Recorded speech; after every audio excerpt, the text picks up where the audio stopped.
All right, everybody. Hello and welcome. It is Friday, February 7th. A lot of words in my mouth there.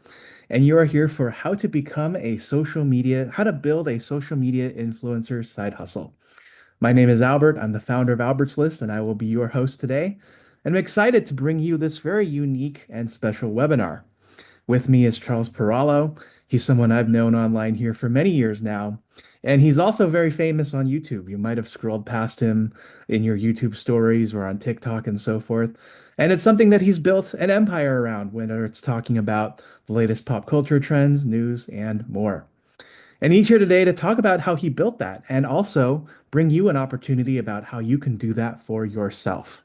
I'm going to let him introduce himself for a moment here. But before I do that, this webinar is being recorded, so you will all get a copy at its conclusion. And I encourage you to use the webinar chat and the Q&A, and we'll be addressing those questions, I believe, towards the end of the webinar. Charles, it's good to have you. Thank you so much for joining us. And over to you. I'm looking forward to everything you have to say.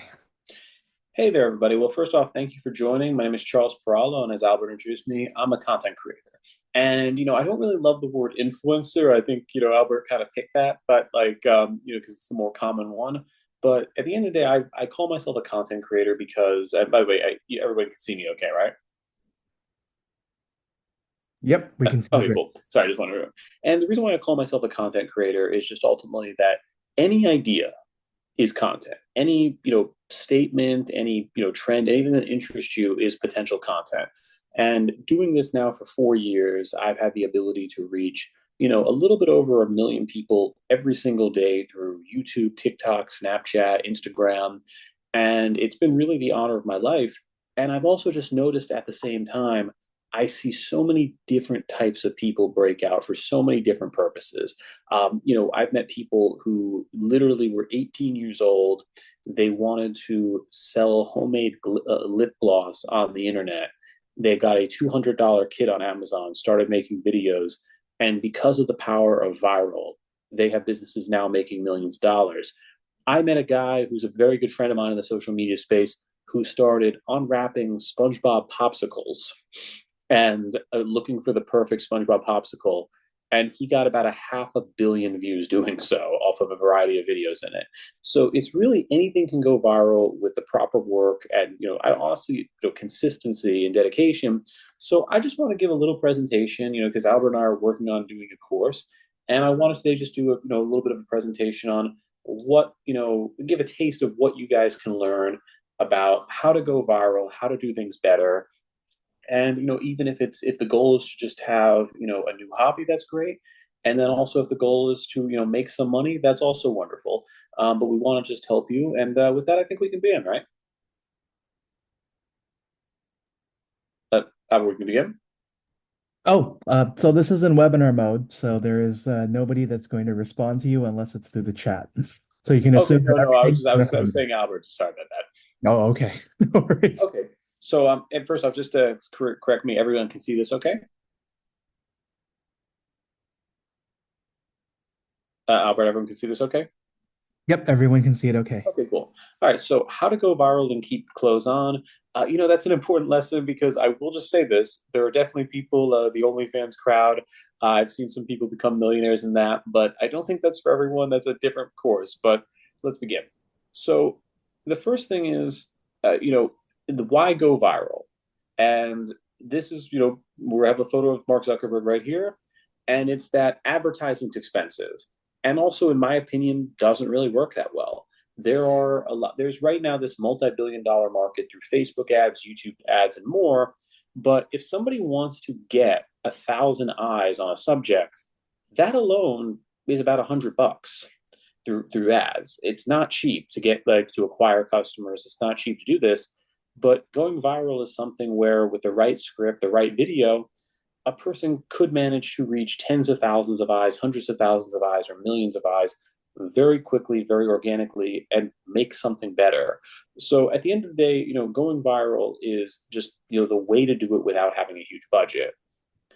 And there's also just this reality that ads are rarely fun for people. Nobody wants to see an ad. Nobody really enjoys this. And when you go viral, the goal is to actually produce content that people are going to enjoy on a different level. So once again, I'm going to use Kiki's Cosmetics as an example. She was the one who did the lip gloss. What she found is people really love the process of making lip gloss, of making a product. And it sounds almost boring because it's not this put together ad, but people actually were far more engaged with it. And that's what led to millions of dollars in sales. And there's been other brands, such as Lollies, Sticky Lollies, which is an Australian-based candy company, mom and pop shop where the daughter began making TikTok and YouTube videos, just how they make their candies, turned into a multi-million-dollar business. Then you also have the Marshmallow Company, again an Australian company, millions of views, just about how their products are done. So there's definitely this trend that's going on with the production of content and improving it, versus these ads, which are just they try to be, I think, too gimmicky, and it's not the best reaction with people. So ads, I don't think, are the best use of things going forward. They're too expensive. They're clunky. Um, and when people go viral, it's all about memories. And I'm using the ShamWow guy as an example because while he was a commercial, he was the idea of virality, where it's somebody that was very clearly explaining a product, and you do actually engage better with people. And then also that's the ShamWow guy getting arrested. Always just keep it clean. Just because with when it comes to when it comes to making content, there is a messy side to it. There is, some process there, but it's you just kind of like how to actually form with that.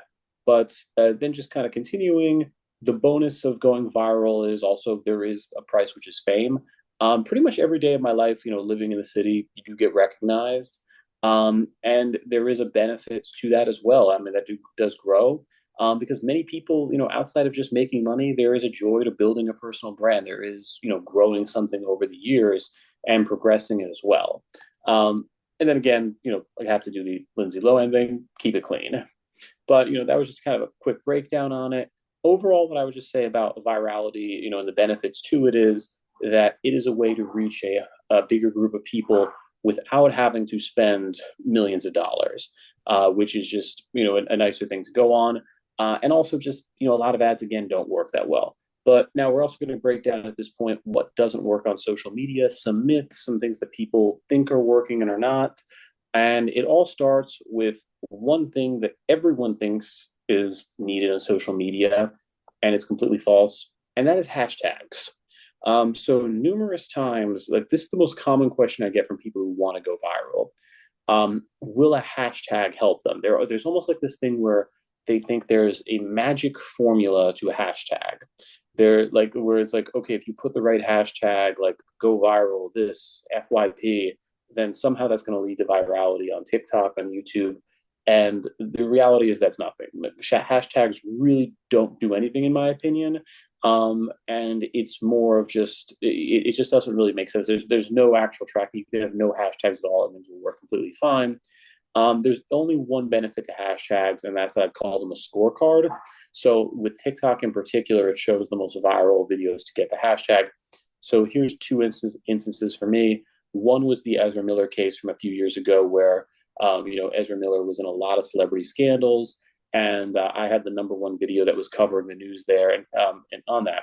And then also the other was the death of Bob Saget. I had the third most viral view on TikTok with the hashtag Bob Saget. So there is a benefit of hashtags if you want, just to be kind of in the history of a topic and news. But other than that, they're kind of useless.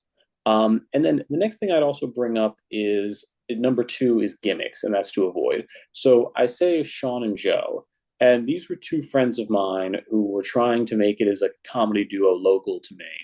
And they did a video where they said, if this video gets 300 likes on TikTok, I'll shave my head, which 300 likes is definitely not a lot. It ended up getting a couple thousand. They gained a couple hundred followers, and the guy shaved his head. But then after that, it really, there was nothing for them to do. It's like, well, what's next? 500 likes, and I'll eat a scorpion. 1,000 likes, and I'll get my nipples pierced or whatever. And there wasn't much to it. So gimmicks on social media are something a lot of people try, and they try to do something very daring and oftentimes dangerous. I would never really recommend anything like that, and it's just something that never works well. And then, number three are what a lot of people think is, particularly in TikTok, still works, and that's the dance videos.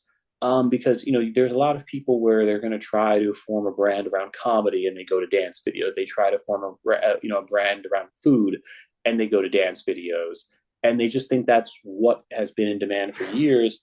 The truth is, unless you're an actually trained dancer that's amazing or an exceptionally attractive person, you're not going to have much success in it. It's not going to work out that well. It might be cute, like as a milestone, if you hit 100,000 followers or something to do a dance, but there's for years this goal on TikTok of saying, oh, you have to follow the trends, you have to follow certain music or whatever. Truth is, it just doesn't really work ever, unfortunately. So that was basically, those are some things I'd say to avoid, where it's just like, three things that people always try to do on TikTok and YouTube to become a creator. They think there's some magic formula to hashtags. They think that there's going to be some quick gimmick that gets them 1,000 views or whatever, or they just think something stupid like the dances or the trends. And none of those things, I think, in modern social media really work that well.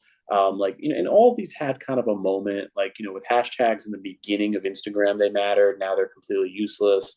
The gimmicks, yeah, there's always going to be some people up and who make a gimmick work, but it's one in 10,000. It's a lottery shot. And dancing was obviously what TikTok started as, but it's not what it is now. Where, in my opinion, TikTok is much more of a news and education platform than it is just about silly dance videos. And for the stuff that is, on the more fun side, it's actually more arranged comedy. So the first thing I would actually say is, how to get started. It's picking a niche. And this video right here is very important. And because this was a guy who was, he went by JoJo, and he did a video series called Will It Bread? And the entire idea for the series was putting things into bread and then seeing will it like and doing the regular stuff to make bread but mixing it. So this video right here got 2.8 million likes and I believe over 18 million views. And it was also a two-part video because this was before TikTok, moved to 10-minute videos. So it was two parts and a lot of people came back, and he gained 600,000 followers just from this video.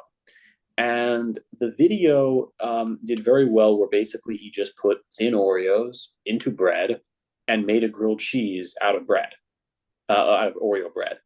And it was very funny, but then it was kind of like, a thing where what happens next? And he started to do these videos that were, sushi bread,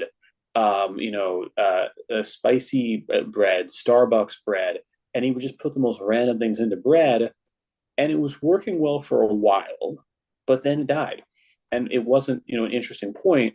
And reality is he should have tried to do something crazy, like have this kind of like make kitchen videos where he's doing something like called Comment Kitchen, which I actually own the name on right now. And the idea would be people comment him to do crazy things and make it appetizing. He didn't do that. He just kept on doing the bread thing over and over again for months, and then it finally died out, and he didn't have a lasting niche.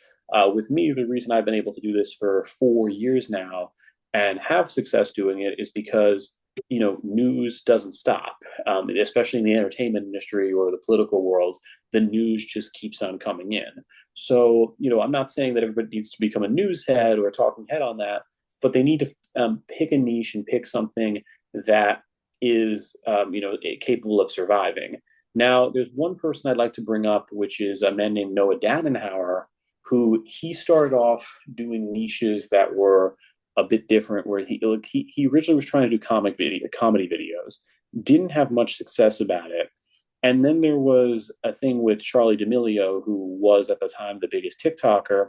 She had a drink with Starbucks where they introduced the Charlie D'Amelio drink, and he wanted to get her attention. So every day for 200 days, he would go to Starbucks, buy a different Charlie D'Amelio drink, and then pour it on himself. And he would pour the drink onto it, and he would get like on the 100th day, he bought 100 of them. And he never got like I think he never really got a like, and it worked for a while. It actually built him a following of over 1 million people. But then she actually did like one of the videos, and it really didn't. But then he kind of pulled in something where he's like, "Oh, I'm going to meet her in person." It didn't work out, and it was kind of just all some hype that went nowhere. And then for a while, that guy was trying to figure out a new niche where he started to do the like a thing with Bryce Hall, who's another big TikToker, and he wanted to do like a thing of saying every day someone's going to try and punch me until I get a fight with until I get a like from Bryce Hall. And basically, like people were trying to he would just do a thing like someone would try to punch him, and TikTok censored it because of the violence, but it was also not that. It was also just not that funny. And then he tried to find another one where he was going to drink at Starbucks every day until Starbucks liked him, his or followed him on TikTok. Again, it didn't really get much traction, and he was actually in a total limbo for about 6 months. So he ended up doing these videos called "Kiss Me Once or Pass It On," where he would just go to raves, nightclubs, beach parties, and he would just go up to girls and say, "Will you kiss me once or pass it on?" And he'd keep doing it until someone agreed to kiss him like 32 times. And it actually was a niche that's made him much bigger, where now he has over 2 million followers. I believe he has a million on Instagram. And it was just fun content. And it was also more lasting than the Charlie D'Amelio bit. But it does show that creators can flip and change their niche. But I think you always have to kind of start because everything with him is sort of like this reactionary comedy. For someone like JoJo who did the Oreo bread, he would have had to stay within the cooking world, but he just didn't really know what he was doing. And then he tried doing regular cooking videos and they just didn't land. And now his account is pretty much completely dead, which is actually kind of sad to see. So now it's like, finding something that'll last. That person right there in the photo is a person who I've admired as a content creator for years. His name is Adam Ragusia. And Adam Ragusia was a college professor in Georgia. And he was, basically just an amateur cook in his side as a side passion. It was this is a true example of turning a secret passion into a career with his story, where he was a professor, just doing okay, and he kind of incorporated some elements he learned while teaching into making videos, and he tried to do cooking videos. So he ended up with a video about how to make like the best New York pizza, and it was a 10-minute video. There was nothing special about it. He had like a big camera just to document the process of his homemade pizza recipe, and he shows it all within a 10-minute video. And the video at first, and this is a very important lesson for everybody, never delete a video because it doesn't get a lot of views. His video got less than 100 views in the first day. And then it took about a week or so to start blowing up. And that video ended up getting, over 10 million views because it really blew up around the third week, the fourth week. And today is the second most viewed video on his channel years later. And the thing about his videos were they were videos about food, and it wasn't just recipe videos. The recipe videos has been consistent, but he'll also do videos about food history. Why were menus at five-star restaurants very big 100 years ago, but now they're very small? What is like? How does a refrigerator work? What is the difference between salted and unsalted butter? And he really turned his videos into basically a science channel on food. And he's become one of the greatest, if not the greatest, food YouTuber I've ever seen. But he picked something that was going to last, and he picked something he also had a lot of passion for. So, with anybody who's trying to become a content creator, I would always say pick something that, like, if you want to plan becoming a creator, don't just think about it from what is your first video. Think like, what is your 10th video? What is your 20th? And that's kind of how I approach things whenever I'm looking at new content or new ideas. I'm like, okay, is it just one idea I'd really like to do? Or do I already have 20 video ideas for this niche? So that's definitely something I'd like people to really think about before doing content, where if they're going to just, try to, so you have to come up with a niche, but don't over niche it to the point where you can't get out of it and you have basically Oreo bread. Become something more like Adam Ragusia, where you have longer content. Now the next thing is, and this was actually my first video on TikTok. I had way longer hair at the time, and it was not well done. And this is also, just something I'm going to tell everybody if you want to become a content creator. Your first video is going to fail. And I'm going to say this because, during when I started as a TikToker, I had a business that I was doing called, Fail. I was involved in a presidential campaign also that ended. And I was basically jobless. It was the pandemic. And I was kind of what I'd call a biking bum. And where I was living in the Catskills at my dad's house. And I was just biking for 4 hours every day, picking up trash on the side of the road. And I was writing these very long, posts on like Facebook and Instagram, just as like, a hobby, to do some research. And my friend just recommended I try doing some TikTok videos. So I did a video about Tesla stock in September of 2020. And the idea was like, just, hey, green screen, talk about why I thought the stock might be overvalued, and, have that discussion. And the video ended up, I think, getting 1,000 views, 50 likes, which I thought was a lot at the time. But one thing that I've always noticed is people who do content, they get very, very emotionally upset if something is going to fail. So, just for the record, I got really excited when I saw 51 likes. 51 likes felt like the world at the time, 1,000 views. But then there were some videos that got 10 views, 10 likes. There were videos that got almost no views. There were a couple that blew up and got like 75,000. That was a good feeling, but then the next one would fail. And there was kind of like this roller coaster of emotions that happened as a content creator that I think almost everybody feels. And because it's like, oh, why didn't this work? Why did it fail? And I actually, like, I was doing videos actively in September, but then cut to like October and I quit because I think I want to say 500 followers. Nothing was really blowing up for me.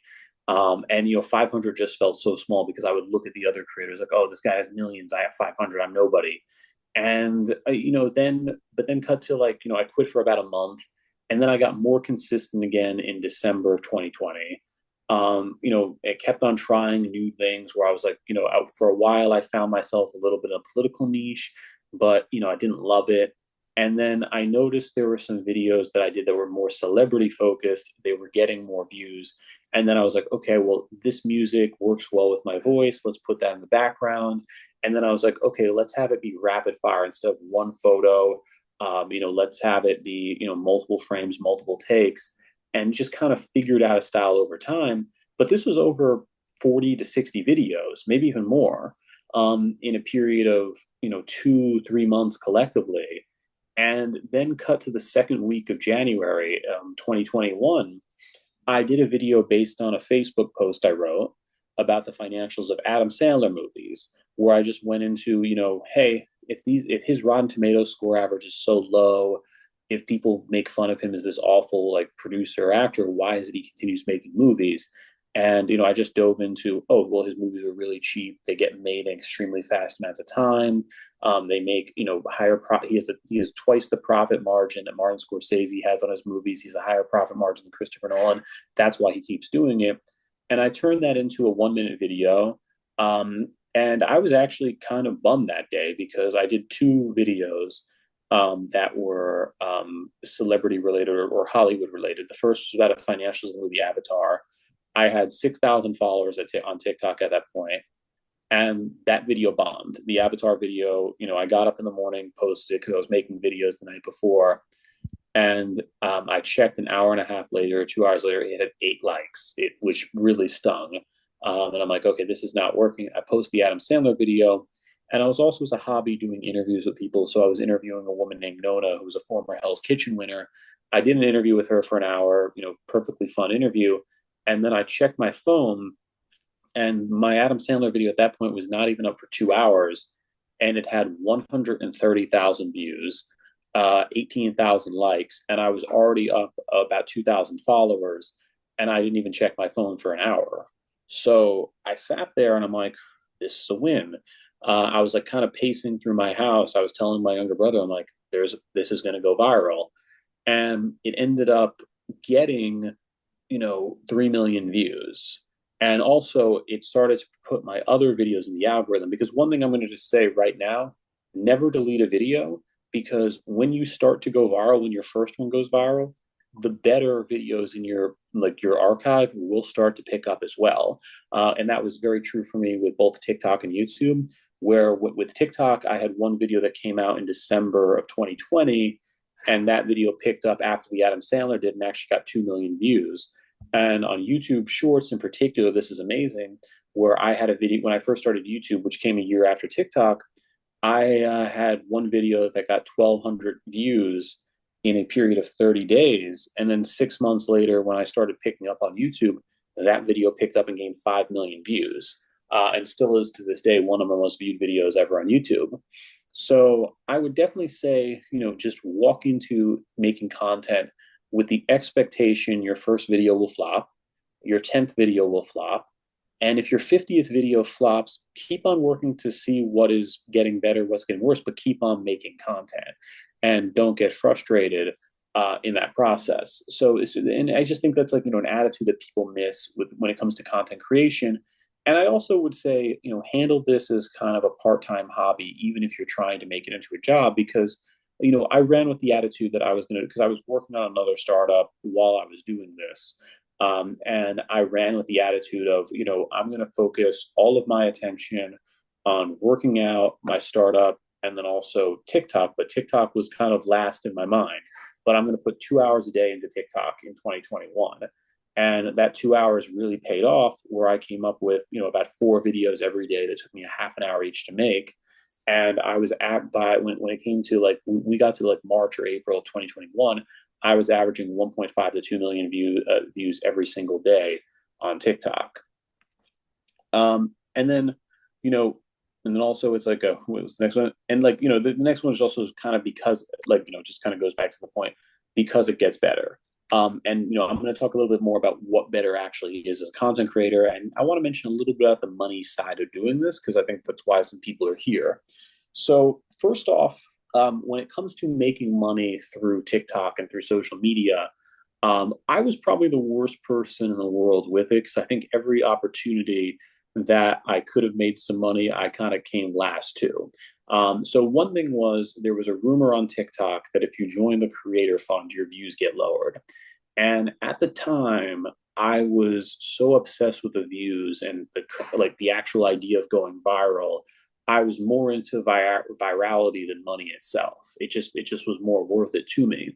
So my first 7 8 months on TikTok, I did not get paid $1, one dime, one penny, and I got over 250 million views in that period.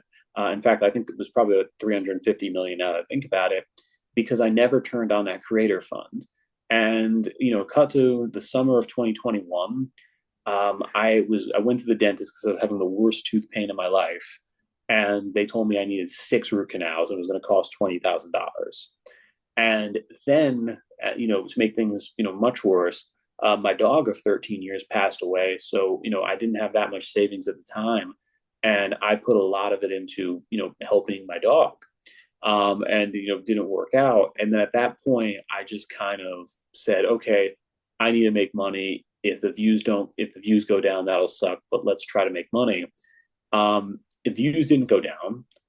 Views actually went up for some reason. I don't know if it was related to the creator fund or if it was just I got more motivated to make content. But views actually went up. And at the time, TikTok paid a lot less than it does today. But I was pulling in about, it started off like 2,000 a month on TikTok, then it moved to about 4 or 5,000 a month. And today, TikTok, now just for the record, I want to just make this clear. To monetize on TikTok, you need over 60-second videos. So just for the record, there was an article that recently came out, Kabi Lam, who's the biggest TikToker, where it said he gets paid 20 million a year on TikTok. That's actually false because I was looking through that. Over 90% of his videos are under 60 seconds, so he does not get compensated on those. And based on TikTok's pay, he really would not be making 20 million. That's not to say he's not making a couple million, but he's not making 20 million directly as a payment through TikTok. That's sponsorships, which we'll get into in a little while. But off of what TikTok pays, so TikTok that pays right now about 45 to 50 cents per thousand views, which that might not sound like a lot, but it does definitely add up. So TikTok over time has kind of grown with the new creator program where initially it was about 4 cents per thousand views. Now we're talking, 40 cents on 60-second plus videos. So TikTok's actually become for me, just off of what they pay creators and the rewards program, it's actually become, over $100,000 a year job just from TikTok. And it's something that I can look at and saying, okay, maybe that's not doable for everybody, but there's definitely, like I think any person could look at it and say, could $500 more help my life? And I would definitely say that is doable off of TikTok, and or held 200 or whatever, and that's definitely achievable just off of TikTok's main feature, which is just their like their creator fund. And then there's also YouTube Shorts. YouTube Shorts pays about 22 cents per thousand views just on the short side of YouTube. And then for longer videos, it'll pay about, call it $4 to $6, maybe $2 on the low end. It depends on the length of the video. If you're over 8 minutes, it's going to be about over 450. If you're in like a financial or a technical niche, it's going to be about $8. But those actually do pay well also. And then Instagram, Snapchat, they have their programs as well. And that brings up another point that I like to address. If you're going to put content up, don't say I'm focusing on TikTok. Don't say I'm focusing on Snapchat. Don't say I'm focusing on YouTube. Just focus on everything because it takes an extra 5 seconds to upload on Snapchat. It takes an extra 5 seconds to upload on Instagram. There's any place you're not posting, you're just leaving money on the table. So that's, when it comes to monetization, it's very good to be multi-platform because there's multiple sources coming in and bringing in income. So I would definitely recommend anyone does that. And then there's also other ways to make money. So the first is just sponsorships. So sponsorships are a little bit tougher for the short form creators. They do exist. My biggest sponsorship to date came from Showtime as a short form creator, and that was $12,000. I didn't even negotiate. It was kind of a funny thing. Like a while back, Showtime wanted me to do some videos talking about a new TV show they had, and I was in my kitchen, and it was the first sponsorship I ever actually did, and I told my sister beforehand, I was like, they always try to lowball me, these companies. I guarantee you they're going to try to offer me like $500 tops. And I told my sister, I'm like, I'm gonna ask them for $5,000, 5 grand. And my sister's like, okay, you try that. And before the meeting, my sister actually texted me. I didn't even notice the text message saying, hey, I looked up this company that's representing Showtime. It's like, I think you should ask for more than 5 grand. And I didn't even see that. And then I did the phone call with them, and it was a woman, the most high pitched voice I ever heard, but they're a very nice girl. And towards the end of the call, she was like, "Okay, and also for budget, we don't really have one." And I'm like, back in my mind, like, "Okay, here comes the lowball offer." And then I'm just making meatballs, and then she's like, "Well, I'm thinking 12,000." And she says that to me, and I'm like, I just kind of squeeze my hand, meat's coming out of the hand, and I'm just like, and I'm trying to stay composed. I'm like, that'll do. And then, by the way, that like that was just a kind of cool moment. But that's kind of a rarity. There's going to be in this industry some like I would say overpaying from certain companies and brands, and but that doesn't happen every day. Really, when it comes to compensation, especially on the long form front, what I would recommend is $22 per thousand views. That seems like what the current market rate is, 22 to 25. So right now, on like the 5 minute videos, because they are doing better on TikTok and with YouTube, I try to get up about $2,500 per sponsorship, and that definitely adds up. When you talk about doing that every week or every other week, that adds up. But this is something that anyone has access to, where if they're doing videos that are getting 5,000 views, 10,000 views, they can definitely justify that and bring in a couple $100 that at least pays for the videos. So definitely, I would say that there's like when it comes to this part of like being the initial phases of being a content creator, do not spend any money. Don't get a big camera. Don't make investments. Just make content, and then what happens from there is I would say try to actually focus on it just start going backtrack. Expect your first 50 to 100 videos to fail, And then over time, things will gradually improve, and the money side does get better from the companies, from the sponsorships. And then there's other things that happen as well, such as merchandise, branding, things that will be mentioned more in the course because there are some pretty complex topics, and there's many case examples of companies doing it differently. But let's see where we are. Um, oh, and this is also another thing I like to actually just bring up. Um, you're going to make mistakes doing videos, and it's not the end of the world. So this was I don't know how in any situation this happened, but I did a video about the financials of Bernard Arnault, who is the creator of the Louis Vuitton company, and I did a video on it that got 1.5 million views. And the entire time I called the brand Louis Vuitton. The entire time I made that mistake. And it got millions of views covering it. There were so many reactions making fun of me. And I would just tell anybody that it happens. And I also just got to show this for 1 second. Um, I ended up after that video was not long after I started monetizing on TikTok. So I ended up buying a Louis Vuitton wallet with some money I was making from TikTok, just because I thought it was like, you know what, that mistake paid for the video. That video mistake paid for the wallet. But I just want to bring up the idea mistakes will happen. If somebody says a word wrong, if somebody makes an error, I don't delete the video. Don't give up on it. Just know that process. So now it's actually I'm going to get into more on the specifics of what really makes a good video, what makes a title. So this is the key to the video. So the second, and this is something that I always tell people who really think about when they do a video, especially in the short form world. What does their first second look like to keep people on? Because the thing about TikTok, the thing about YouTube Shorts is this: the algorithm, once you can get people past that first 5 second mark, chances are about a quarter of them, half of them will likely stay for the entire thing. So what you have to do to get people into that first 5 seconds is key. And with TikTok, with YouTube Shorts, actually, there is a number called CTR, which is click through ratio.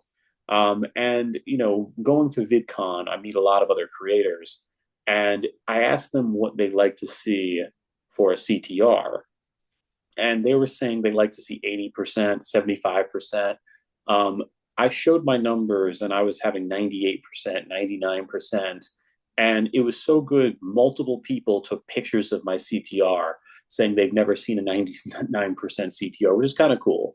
And it's not the only factor in making a video, but the reason was because my videos, I just always open up by saying a celebrity or a brand's name, and then just having a very clear headline above me that attracts people.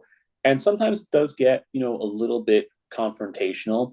Well, not like, it causes a little bit of a rise in blood, I'd say. And it was like, with this example was like Peter Dinklage bashes Disney. This today is, I want to say, my second most viewed video on YouTube. It has, I want to say, probably 9 million views right now. And it's all just about, it was discussing, how he was angry with Snow White and the Seven Dwarfs. But that video was just one example of that. And we've done this thousands of times now. So it's always about that first second. And I'm not saying always have a cover. I'm like, it doesn't always have to be a headline, but there always has to be some sort of action that does keep people's attention. So whenever you're thinking of a video, especially in the short form world, put more energy and more thought in that first 1 to 5 seconds than the rest of the video. That's something I would just always recommend. Um, and then, but then there's also another example that I will give, and that is be honest. So this is an example of what I would never recommend someone does as a content creator, which is and this guy right here, I actually knew Mike Mattis. He used to book interviews for me, but he had this website that was music related, and they would do the worst content I ever saw because, um, like it was basically like they had Taylor Momsen photos after sad illness leaks, and you ended up with her being, I think, sick with a cold, and they turned it into this giant, like it made no sense. And there was another thing where they would do things about like someone being dead or something. Like there was another Ozzy Osbourne bandmate upset over stardom cancer diagnosis.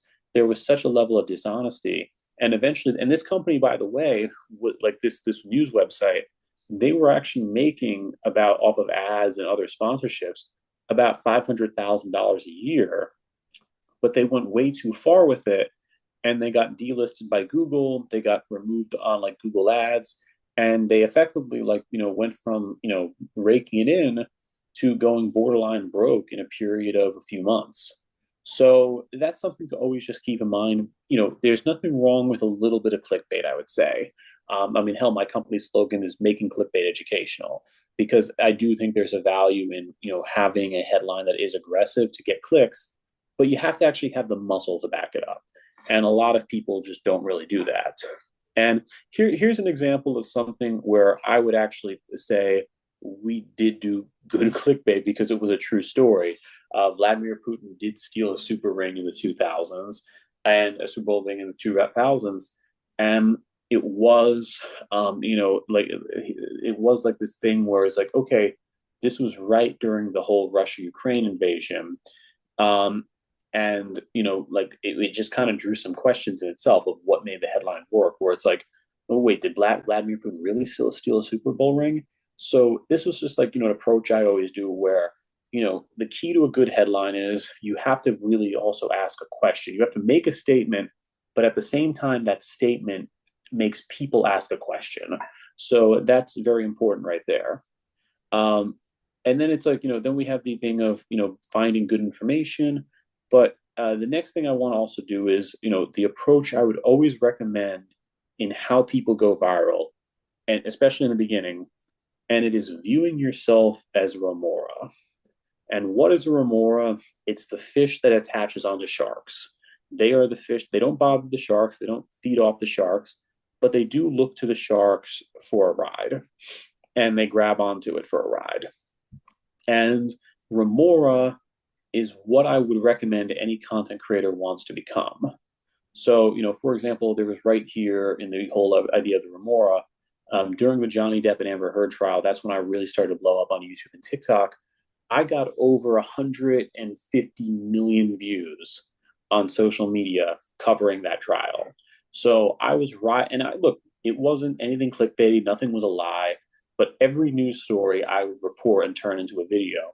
And there was a period of about 2 months where every video I did on that topic got a million views.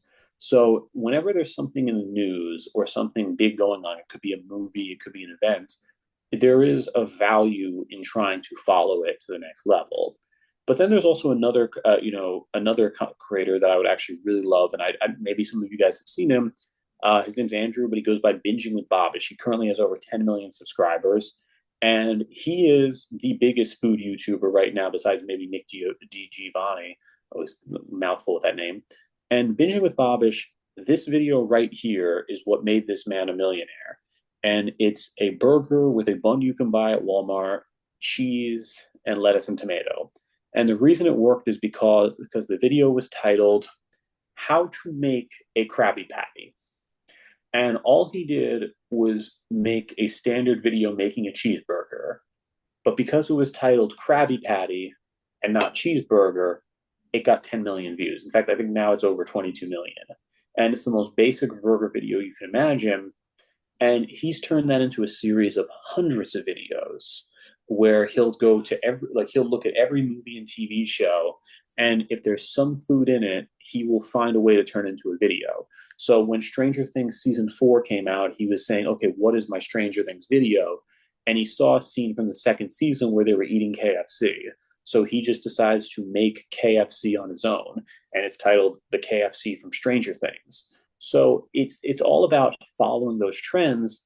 And I believe anybody can do this with any industry. I think like if you're a lawyer who wants to go viral making law videos, look at any celebrity case, any political case, start making videos on that. If you're a chef, I'm not saying necessarily copy the Bobish approach because he kind of owns that at this point, but there's definitely like a way where, if somebody's a pastry chef and they want to make, pastries that look like a famous person that went viral, that's definitely doable. But it all goes back to trying to be the remora, be the thing that follows the shark, get strong on it. Eventually, you'll be your own shark, but follow what is going viral, and then be it through just direct coverage of it or being the guy who makes Krabby Patties. It can work. And now the next thing I want to cover is thinking schedule. So when it comes to schedule, there was one guy who I'm sure pretty much everybody here knows, Gary Vaynerchuk. And Vaynerchuk, sometimes I like his advice, sometimes I don't. Albert, I think we disagree on the crypto space. I don't love Gary V's crypto advice, but one thing that he did, and I'll give him credit for this till the end of my days, is he said post 4 videos a day, 4 videos a day, 4 videos a day. Um, and I ran with that idea. And I ran with that idea as a content creator where I said Monday to Friday, I'm going to make 4 videos every day. I'll make them the night before or the morning of, but every day I'm going to have 4 videos. And now I'm kind of mixing it up with the 5 minute videos, and I have some other stuff for Snapchat, some different obligations. But honestly, on a regular work week, I like to get 25 videos out there. So now I actually do 5 videos a day. But 4 videos and shorts is more manageable than people think, um, and it works to some extent. But what I also wanted, like, what I want to also bring up right here is this as well, which is quality can defeat quantity. So this is a guy who is named Alvin Zhao, who is another food YouTuber. If you guys can't tell from this presentation, I do love food YouTubers, and he did a video called the 100-hour brownie. And the video was just he styled it off of the direction of Studio Ghibli. He made it into, I want to say, an 8 minute video of just him making an extremely high quality brownie and of like different ingredients. And this guy, as a YouTuber, makes a video probably once every 4 or 5 months. But he has a fan base because his videos are extreme levels of quality, and they're visually they're so appealing that even though it's just an instructional video for food, you want to watch it 5 times. So there is a thing when it comes to creators where I do think that when you figure out what kind of content you want to do, you do have to think along the lines of quality and quantity. When it comes to quantity, you'll be someone like me doing a screen, talking fast, and it could work, it could not. But when you're talking quality, you might be saying, "Hey, I want to do a video once a month, once every other month." But I think but regardless of that approach, I think it is important to just have a schedule. Now, for which one is better, which approach is better, one thing I would definitely say is when it comes to doing, the higher quality content, there is a feeling of risk because you kind of put all your eggs in one basket. So just an example of that on a personal level, I started doing a year ago these higher quality videos that were more documentary styled, and every single video I was spending money on, it was about it was like about 500 to 1,000 per video, where I was paying money for a film guy, I was paying money for a professional editor, I was paying money with sound, and the issue was they just weren't bagging the views that would made it justified. And pretty much every video was losing money except for two. And then what happened was in a conversation with I ended up in a conversation with a friend of mine. Is like, why don't you just do your current videos, like the ones you're known for, the green screen, the cheap effects, and instead of making them, a minute, you make them 5 minutes.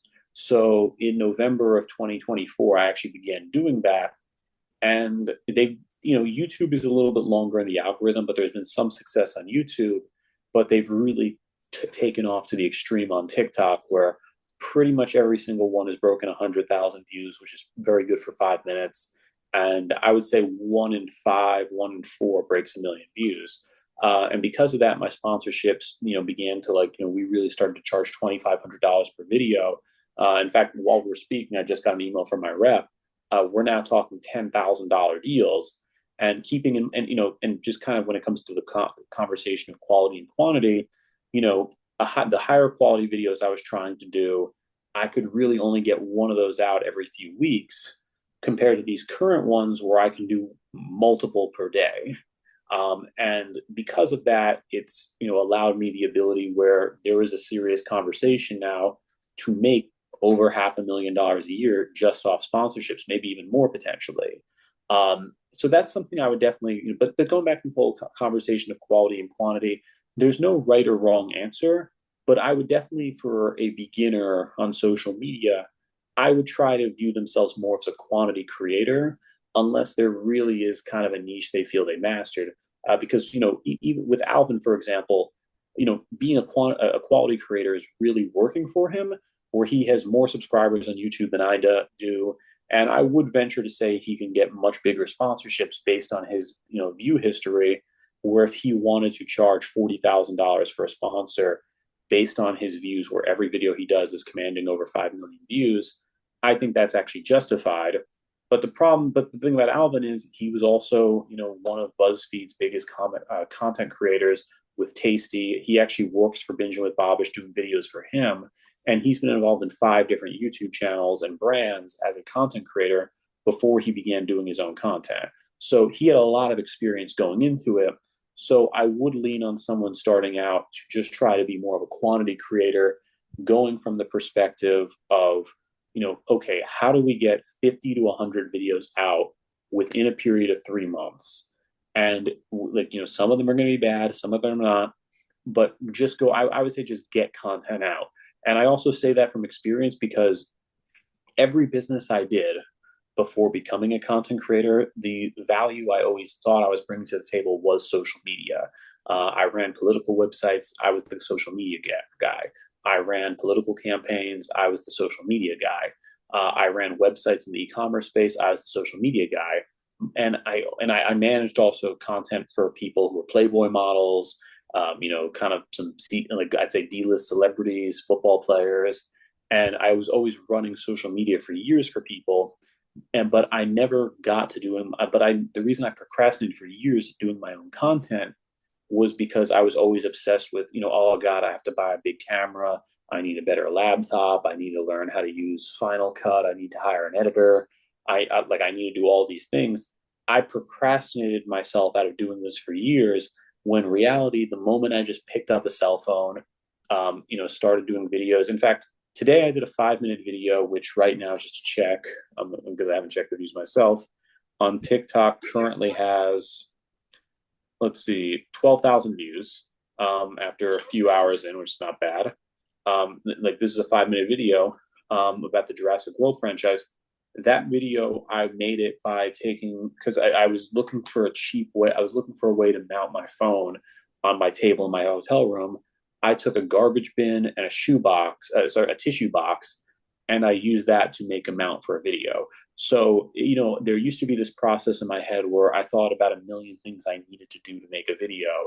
And now I just go out and do it no matter what. So that's the attitude I want people to run with, especially starting out. Like if they have the skills already with editing, if they have some experience, yeah, go for quantity. But if not, go more on the quality side. The next thing is I'd also say is study your audience. So this was an example for me where, and this is, I think, a pretty basic piece of advice, but this was like more like, 2021, 2022 with the whole Johnny Depp thing. There was always content. I always started looking up what was working, what was not. And Johnny Depp was a huge celebrity example for me, where every video I was doing, even if it wasn't related to his thing with Amber Heard, every video I did was crushing it. And, minimum 200,000 views with Johnny Depp at the time. So that was just from basic studying of the audience. And this is going to happen more with other content creators. So before I began doing entertainment news, I was a little bit more in the political news world on social media. And I was kind of running with this idea of, and I noticed this very early on. Any video where I kind of bashed the state of California got a lot of views. So, and it was a lot being like 50 to 100,000. So whenever there was like a bad story coming from like Gavin Newsom or like just political news as a whole about California, I'd cover it.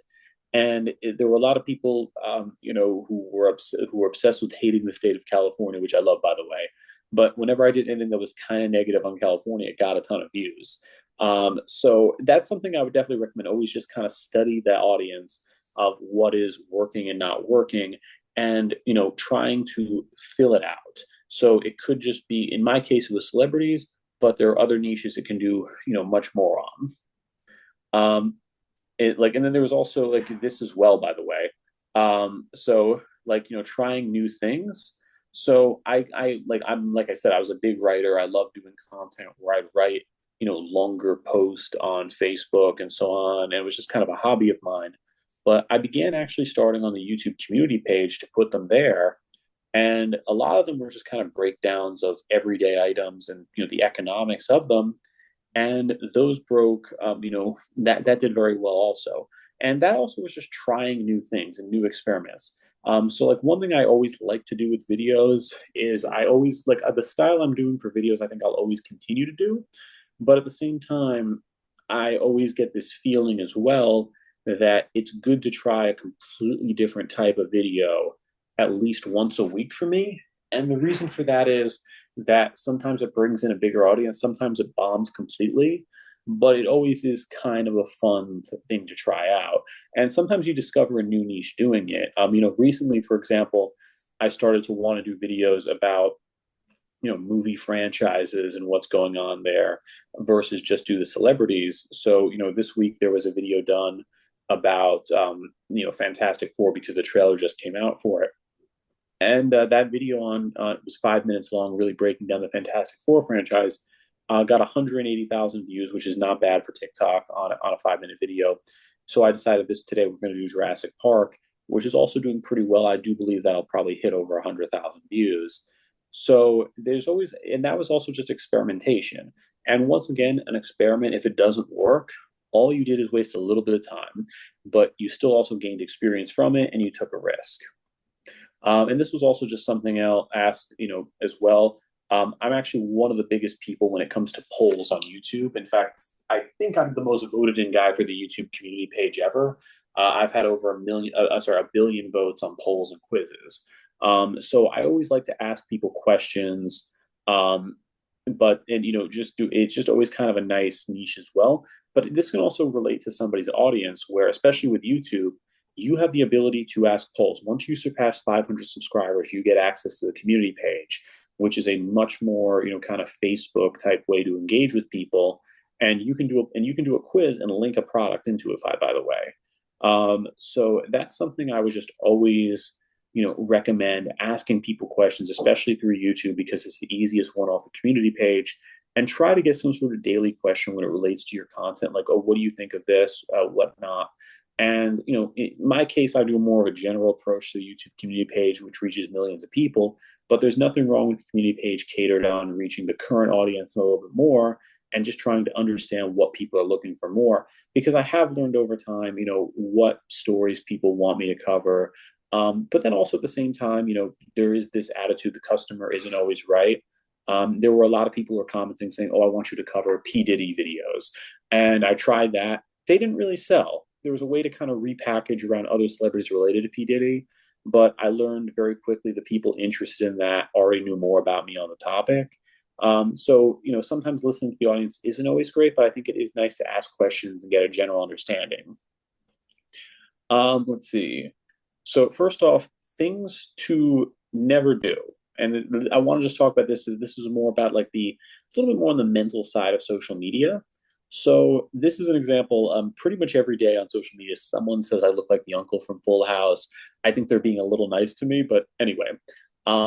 So I see like comments like this where sometimes people are the nicest in the world, and then other times they will be like the comment above, like you're the off-brand Christian Bale, which is still actually not that bad of a compliment. It's still not that bad to be told if you think about it. But anyway, so the thing about that is with comments, there's way too many people who start off in this industry and they get really fixated on the comments. So there was actually a huge thing one time where there was this dude who emailed me and he admitted that he made dozens of bot accounts just to troll me on the weirdest things that could be imagined, like just making things up. And I asked him, I was like, okay, well, you emailed me, why? And he's like, I just don't like you. And I'm like, well, why? And I'm like, I don't know. I just don't like you. There's going to be trolls out there. There's going to be people out there who have anonymous accounts, and this just makes their life happy. What I would just say is, when it comes to the trolls, there's something worth a lot more than that, and that's likes. So don't read the comments so much. Like, look through it, don't take it too personally. But if you have a video that gets 100,000 likes and then 500 comments, the comments are the people being loud. They're the two pennies in a piggy bank that make a lot of noise. The 100,000 likes are the full jar, the full piggy bank. So just kind of keep that in mind. Um, and then the other thing is also never do changing a niche. So this is an example of one of my best friends. I was the best man at this guy's wedding. His name's Doug McCausland. And Doug had and I'm still angry at him to this day for it. Doug had a really good thing going when it came to social media and doing this movie coverage, similar to what I was doing, more focused on movies. And he did this video right here, which was bringing up Star Wars. Got over 100,000 likes to it, and it was actually a good video. There was potential. I said, hey, man, if you keep on doing this, because this was, he started about a year after I did. And I'm like, hey, man, I'm making money where I'm now doing this full time. I think if you do this consistently for the next 6 or 12 months, you're going to have a career doing this like I am. And he didn't do it. He ended up kind of saying, "Oh, I don't want to be a Marvel shill. Oh, I don't want to be known as a movie critic. I don't want that." Even though that's what he does every day of his life, so I'm not sure why he didn't. He kind of talked his way out of success. And then he decided to just randomly post videos of him feeding seagulls on a boat. And he said, "Oh, I'm going to make this more about my life." So he changed the niche. And right here, you can see 115,000 likes, which was done on a video that took 40 minutes to make. Keep that in mind. And then this other one right here was him posting about feeding seagulls. And yeah, 26 likes. So just keep that in mind, and do nothing wrong about seagulls, nothing wrong about birds. I'm sure there's a lot of cart creators that are doing well on it, but go for what is selling, and also don't change the niche because what also happens is this: TikTok, YouTube, Snapchat, they show your followers, your initial audience, your initial viewers content first. So if you change the niche and they don't like it, it's just going to destroy it, and nobody else new is going to see it. There's nothing wrong with like if you want to do a bird watching channel or a day in the life channel, that's great. I've met some content creators over the years that they build millions of followers in one niche, and then they'll have like a day in the life thing for the kind of their main fans, and those get tens of thousands of people. But this was just very poorly done, and I'm still am actually angry at him for doing this. But never change a niche. If you have a niche that's working, don't change it. You can evolve it, like what I mentioned before with Noah Dannenhauer, but stick with the niche. And also, this is the final thing I'm going to bring up, and this is the important thing for this course, and also just going forward. Social media isn't for everyone. It's not for every business. It's not for every type of person. And I think there is this whole thing with business and with individuals where everybody's tried to push this idea. Not every business needs social media. If somebody is a plumber, a carpenter, or even a restaurant to some extent, you don't need social media. If you have a decent enough presence on Google, if you have, like maybe an Instagram that has a little bit of a following and you follow your core customers, it works. But not everything is social media related. Not everything is the best, thing that happens there. And one thing I'll use as an example is a local restaurant near me in the Catskills called the Dale. The Dale, they have asked me numerous times how do they get 1 million views on their videos making pizza, and I'm like, well, do you really want 1 million views? Because if you get 1 million views, you're a pizza place in upstate New York. Who are those 1 million views here? Are they 1 million views in California? Are they 1 million views in India? Who is it? And my strategy for them was, and my advice to any local business is just make an Instagram account, follow your core customers, be the business that wishes them well when a family member passes away, that congratulates them when they have a kid. Be very local and be very in touch with them, but don't focus on going viral.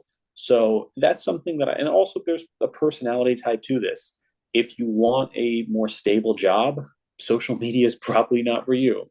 If you want something that's going to have an immediate payday and you don't want to spend months doing something without any guarantee of pay in the future, social media is probably not for you. If you're somebody that you don't think you can be creative and come up with new ideas, it's probably not for you. And there's nothing wrong with that. There's tons of other careers out there and tons of ways to do it. But I really hope kind of, what we're doing right now, trying to set up this course on social media growth and how to make money from it. And also, maybe from answering some questions you guys have right now. I really hope there is some sort of way that, we can discuss, for those people who do want to grow, this could be right for them and we continue it. But Albert, I guess, are there any questions? Yep. We do have a couple of questions, so we'll start Cool. one on I don't want to put a face on my camera. Can I still make TikTok, Instagram, and Snapchat videos? Yes. There are people. So if you don't want your face on camera and you just want to do narrations, I will just point this out here. So I would say when it comes to celebrity news, I am probably the biggest guy on YouTube Shorts. But when it comes to YouTube as a whole, the biggest celebrity news guy at this point is a man named Patrick CC. He has twice my following, and he now appears in his videos, but he does these 30-minute celebrity breakdown videos that go into like the scandals, the drama. He appears about maybe 60 seconds, 2 minutes of his videos. That's it, versus me where I'm on screen the whole time. But Patrick's videos start off with just purely narrated content, and he has millions of views on each one of them. He has a massive audience of 30-minute videos that pays very well, by the way, because they're that length. He has sponsors. He is probably making minimum 750,000 a year as almost entirely narrated content. And there's tons of other creators that are doing narrated content as movie critics, as documentary guys. They are making tons of money. So if you don't feel comfortable with putting out your face for a variety of reasons, you can make tons of money through narration. The only thing I wouldn't recommend is not being a narrator and instead doing this kind of new style where it's like, you type in and then AI will do a voice, because most people can tell it's not that people won't consume it, but the problem is you don't have really a brand and people see you as McDonald's. So I would just say keep your voice. You don't have to put your face on, but keep your voice in, because I also think that's just fun for everyone. And also just, one other example I'll give is the Sticky Lolly company in Australia. While they do show their faces, their biggest videos are them making like their candies and they're narrating it. Same thing for Marshmallow Company. Same thing for Kiki's Cosmetics. I actually think there's more views in not showing your face. I think I just show my face in every video because I'm a bit of a narcissist. In fact, I would say that I get a comment, once every day saying your videos would be better if you don't show your face. So keep that in mind. If you don't want to show your face, it's completely fine. Gotcha. And so, how long do you think it took that guy to get to $750,000 a year in income? Patrick CC. Yeah. So I have not looked too much into his history, but honestly, probably a couple years. It's like because I know in the early days it didn't work out that well, but it's a ride, it's a journey. But I would also like to point out that for someone like him, he's probably making content that he enjoys, um, and he's probably doing something that is fun for him. Which I think at the end of the day, anybody who's a content creator, have fun with your videos. Make videos that you actually enjoy. Like for me, I enjoyed a lot of the virality of some of the celebrity videos, and even topics I didn't really care about. I found a way to care about them, where it's like, maybe I don't really care so much about the drama of one celebrity, but I do like talking about movie financials, and I can always kind of find a way to wean in something I enjoy. So I would definitely always say start with a niche that you're actually going to enjoy doing every day for free, but then over time gradually make some more money. But for someone like Patrick, or I'm actually myself, because just for the record, just for full financial clarity, like disclosure here, I started off in 2021. I would say like making no money the first 6 months, but then once, or actually more, or actually 8 months. But once I monetized, it got to a point where I was like, okay, pulled in 2 to 5 thousand every month for a few months. So I think I pulled in about 25,000 doing TikTok that year. But then actually probably about 20. But then cut to 2022, that was when YouTube entered the mix for me, TikTok, and also Snapchat monetization. And I ended up pulling in over $100,000. And then 2023, like it was kind of just sort of a perfect storm. There was, over $250,000 made. Won't disclose what 2024 or what 2025 are. But yeah, this is something where, and like also just Snapchat's more of a lucrative business for me. I could explain that, more in the course. But there's some stuff that, might not be relevant. But I mean, we did over $1 million with videos I did on Snapchat in revenue. And Snapchat takes their cut, but still. But yeah, no, it's like it's a thing where it's going to feel slow at first because you're doing work that's not making money. But once it does, it comes in. And that's just how I can put it on that. Awesome. What is the best software for video editing? Best software for video editing. Most people right now are using Final Cut Pro. That seems to be the industry standard.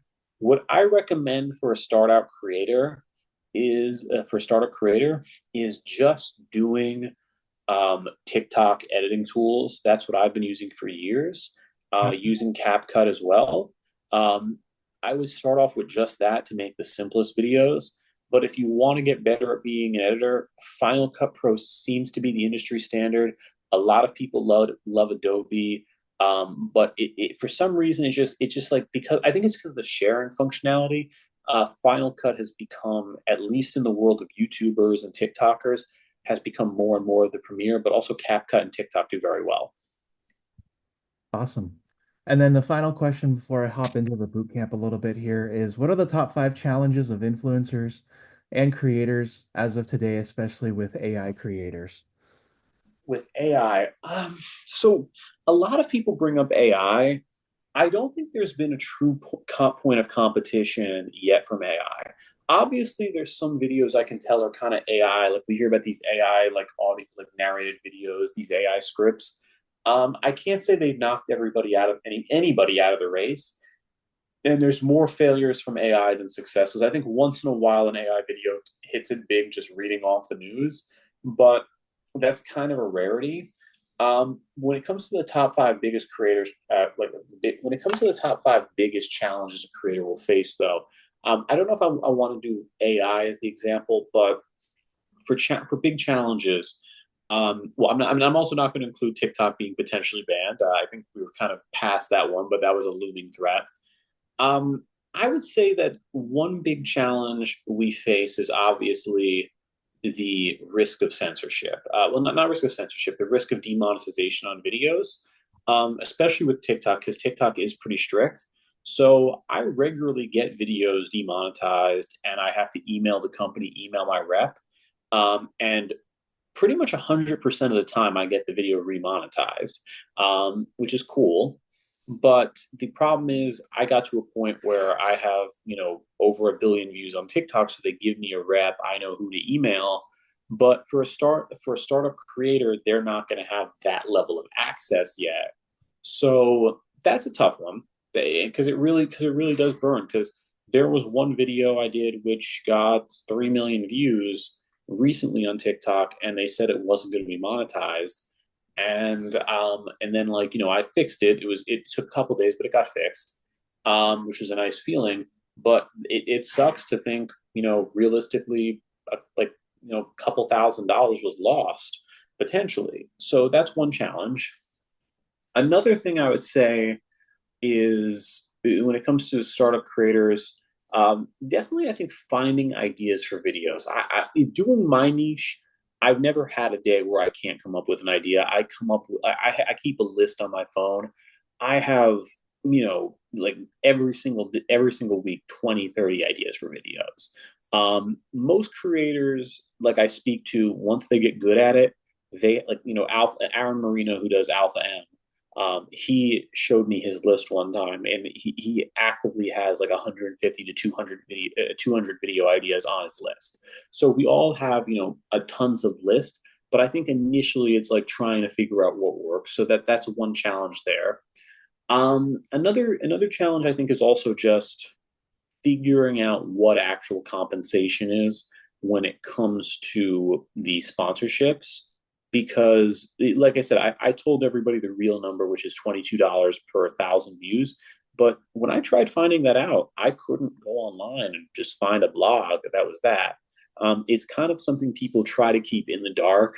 And I occasionally see some companies that'll get much higher, like they'll get $100 per 1,000 views, but it really depends on the niche. There also is, a little bit of a some companies do sort of an affirmative action with that. I've seen some programs for for more diverse creators where they do pay more. Different discussion, different day, but that does happen.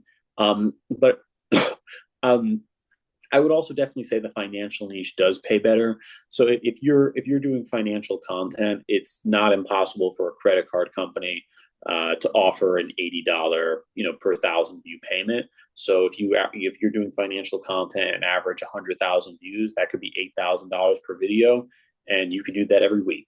But I would definitely say it's like not being in the dark, because when I first started on TikTok, there were people like I was averaging 1.5 million views a day, and I received a few offers. Two notable ones was a company wanted to have me sponsor a video, but they wanted only to pay me $300, and I had a 250,000 followers at the time, was yet to be monetized, and I was also, like I said, 1 to 2 million views every day.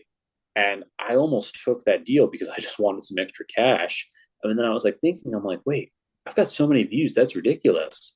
And then there was this other gaming app that they wanted me to wear their T-shirt in all my videos, and they offered me $1,000 a month. And I thought about it for a little while, and I'm like, that would be, me with my that their logo would be being seen by probably 30 to 50 million people every single month, and they have to pay $1,000 for it. So I definitely think there's a compensation problem where people aren't getting, they don't know the numbers.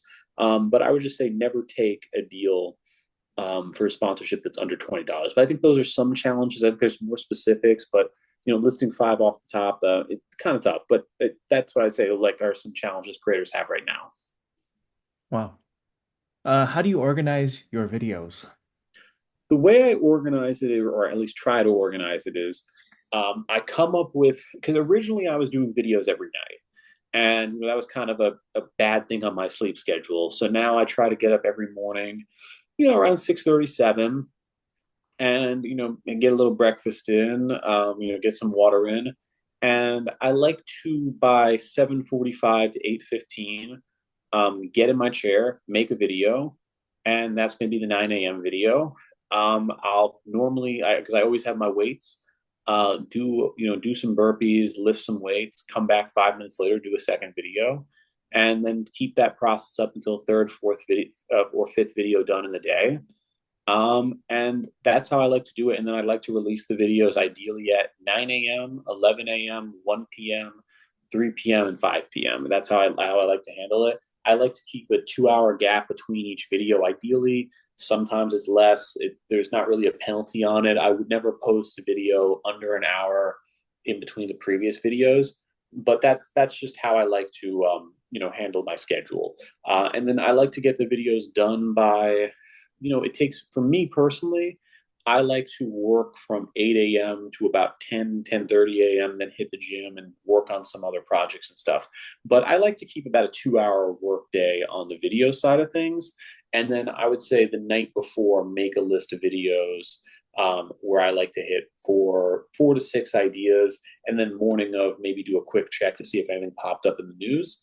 But yeah, I definitely like to, think about the ideas the night before, get them out in the morning, and just have a schedule over the day. Excellent. All right. So let's see. And do you have somebody editing your videos for you? No, with me, it takes. I like to do things simple. So when it comes to the higher quality videos, which somebody could look at my channel if they scroll down a bit, they'd find some higher quality videos that I did. They're perfectly fine. They're adequate. Unless those are not adequate. The editors did a great job, but it was just getting to be a little too a bit cost wise, and also just a bit unnecessary. Where I noticed that I could do these simpler videos myself, get them up within an hour, and they got the same, if not better, traction than the better produced stuff. But yeah, I do. And well, actually, also one thing I would mention is with the Snapchat business, which once again, much longer explanation on that. That's a separate process. We do have an editor team on that, but that's because the Snapchat shows are a little more lucrative. So we have four editors working for us, like on part-time roles, that do different videos every week. But that's a bit of a different process where just to explain, we've had single videos that I've made do over 100,000 in revenue just on one video on the Snapchat side. But once again, there's special approval from Snapchat. There's producers involved. That's not something an ordinary creator would be able to get access to right away. That's more of what I'd call like an opportunity job, like some sort of gig that somebody can't just do from making videos. It takes a little bit of networking. That would actually probably be mentioned in the boot camp towards the end of like what are the bigger opportunities. But yeah, so but the short answer is I don't currently use any editors for content. Awesome. And so, speaking of the boot camp, I want to drop that in here before we conclude the webinar for today. We do have a 6-week boot camp coming up starting February 21st. 6 weeks from 12 to 1:30 p.m. for a chance for you to work with Charles one-on-one, or at least in a group setting, where he'll help you take a clear roadmap of how to build your social media influencer business, clarity on the niche that you'd like to work within, an understanding of the types of content that works and what you'd like to use to your advantage, and a support system that you can leverage as you go through your journey. Of course, it doesn't sound like you'll make your first little bit within those 6 weeks, but you will be set on a path forward where you can definitely find that type of reality later on. And so that starts at a very, very affordable $225 if you're looking to start a side hustle. Charles is really generous with his time here. He's always taking my phone calls and he's willing to do this. And so if you have any questions, feel free to reach out to him. He's available on the Facebook link that I sent earlier. He's also on LinkedIn. And you can probably comment on one of his YouTube videos and get a reply from him as well. So yeah, if you have any questions about that, check out the link in there. If you have any other additional questions, feel free to ask him. We'll be concluding the webinar here. And until next time, thank you all so much for checking us out today. We'll be back again next week with more webinars, including a replay of this one on Thursday evening. And we look forward to seeing you all really, really soon.